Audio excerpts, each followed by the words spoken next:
Hey, welcome back, guys. We are on another monster house here, and I have been absolutely slammed trying to keep up.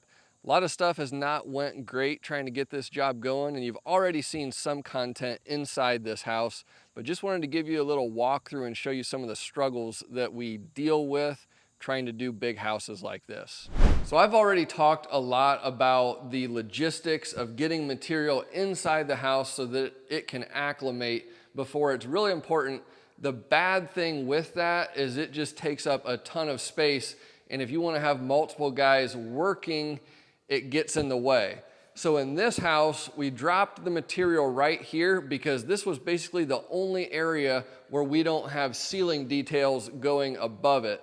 So it's been in the way a lot. We also had material out here in the great room that was in the way. We moved that now so that I can finally get access to this great room ceiling to start on it. So one thing that absolutely drives me crazy is not having the details that we need and not having the materials that we need to start a job. And with this one, everything just wasn't ready in time. So we had to start this house with only pocket doors. That was the only thing we had, and our schedule is so slammed that I couldn't put anything in front of this house. I had to get as much done as I can basically because it was gonna back up our entire schedule behind this house. So we started out, I had Paul set all of the pocket doors. There's about 15 of them in this house. So he had about a solid week of just doing pocket doors, and we didn't have any other materials here. So those of you who have an employee or employees know the struggle with doing new construction. When a house isn't ready, you need somewhere for your guys to go. So I basically had Paul just working here to keep him busy, and there wasn't even enough materials here for me to be here working. So we got pocket doors done, then our pre-hung doors finally showed up. It's just super inefficient when doors just kind of come trickling in and you can't just hit a level all at once. So we got our pre-hung doors, but we had a lot of doors that were ordered incorrectly, which put things behind again. So in this house, we have a bunch of double doors, and the double doors were all ordered with a ball bearing catch on top instead of magnets. So that meant we could only install some of the pre-hung doors on each level. And then they had to redo these, which meant then we had to come back through with our tool sets again on each floor to install more doors. And it was just so inefficient, not fun at all. So we had our pre-hung doors, got those installed. Keep in mind at this point, we still didn't have any actual millwork that had been delivered yet. It wasn't in yet. So finally, we got some of our millwork package. We got some baseboard, casing, enough that Paul could start on base and case, and then I started on this nickel gap detail. We had a ton of this nickel gap. You've already seen some of this, but I got this whole foyer knocked out. Part of the strategy with that was, one, to eat up a lot of the materials because it was taking up a lot of space out here. But then two, it freed up this area to where I could set up a miter saw in this foyer and work while I had scaffolding out in the great room out here. We chewed up I chewed up all the nickel gap in this dining area on this ceiling. I also had this entire area covered with scaffolding to do that ceiling. It's really good to get that done. That way this area is freed up to where we can either cut out here, set up a table saw, or just put some material in this area. So my last area for the nickel gap was in this master bedroom. I've got a couple of these tray ceilings, and this is just another example of what I've been up against. I have a crown detail that is supposed to go around here. I had two pieces that were supposed to be custom milled for that crown profile. It finally arrived a couple days ago, and it was milled incorrectly. So it's just been a lot of hurry up to go 2 steps backwards. A lot of you guys know the struggle. We're trying to be profitable, we're trying to make a buck, and our margins are not that thick here in new construction. So one of the biggest struggles I have is whenever the lumber yard screws up, it's very difficult, if not impossible, for me to recoup the money that is caused by that inefficiency. If a builder messes something up, it's very fair for me to back charge for that. If a homeowner causes a mistake, I can bill for that, and it's very reasonable.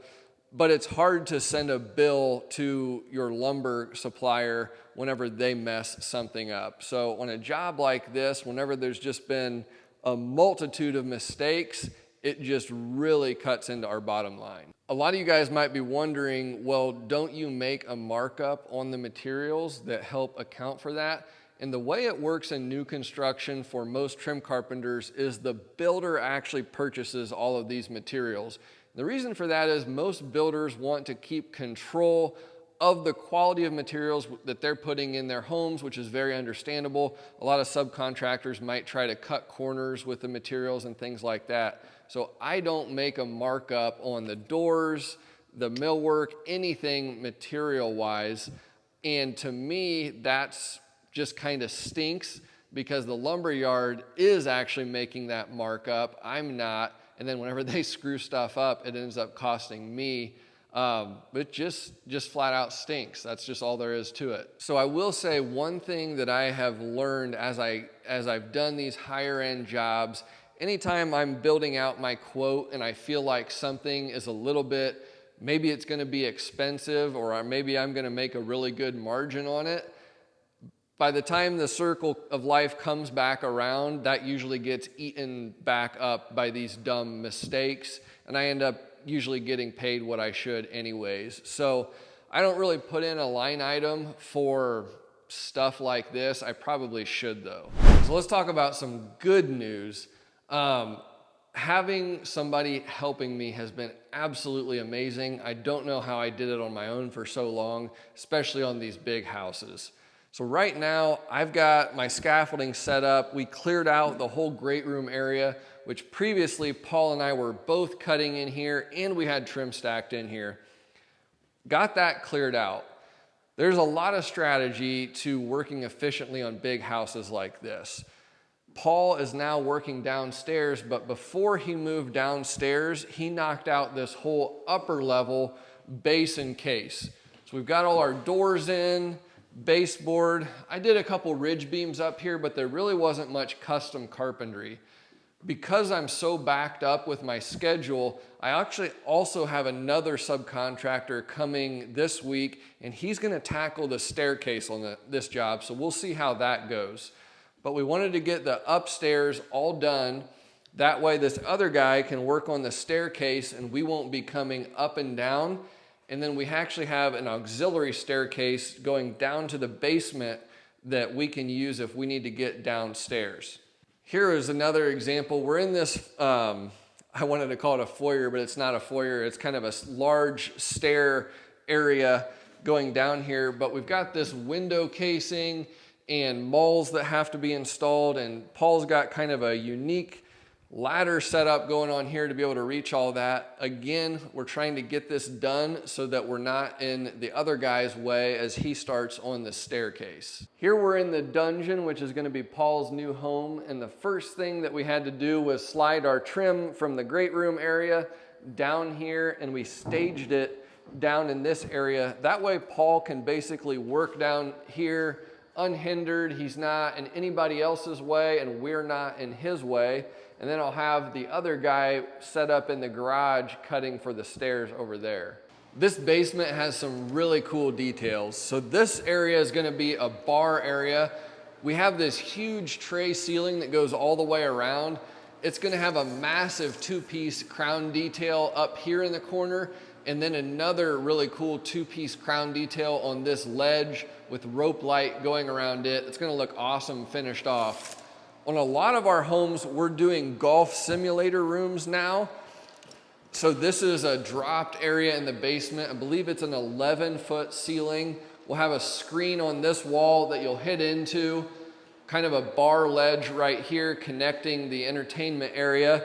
And then another really unique detail is over here. This is actually going to be a DJ booth for entertaining that's going to have a lot of cool trim details going into it. Got a mural on the back wall, and then This door opening here is gonna be probably the most complicated secret door that I've ever had to do. So I'm gonna have a lot of work in this area right here. So I say all of that to say it's been a struggle getting going on this job, but adversity is part of the job. And I've learned that the really big differentiator between really good tradesmen, especially business owners, is their ability to just keep their head down and push through adversity when things don't go their way, because oftentimes they just don't. So we're moving forward. Also, I've also got my shop build that I'm trying to do at the same time as all of this. We're gonna do an update video on that real soon. Making some progress, but it's pretty tough to be doing jobs this size and doing much work on the shop at the same time. So hopefully you guys enjoyed the video. It's been just kind of an update on the life of a trim carpenter, but we're moving forward and the house is coming together really well.